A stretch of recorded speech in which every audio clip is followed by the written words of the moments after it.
I'm going to show you how to remove and replace both lenses of your Spy Cooper frames.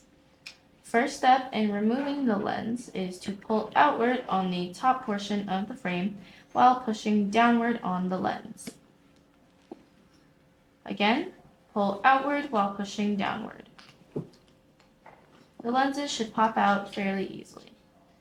Next step in replacing or reinstalling a lens is to take the lens and place the far edges into the grooves on the far side of the frame.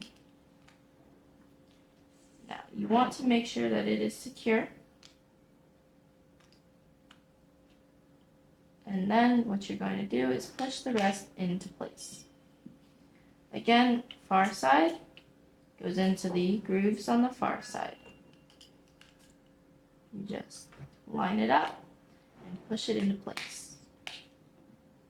And that's it.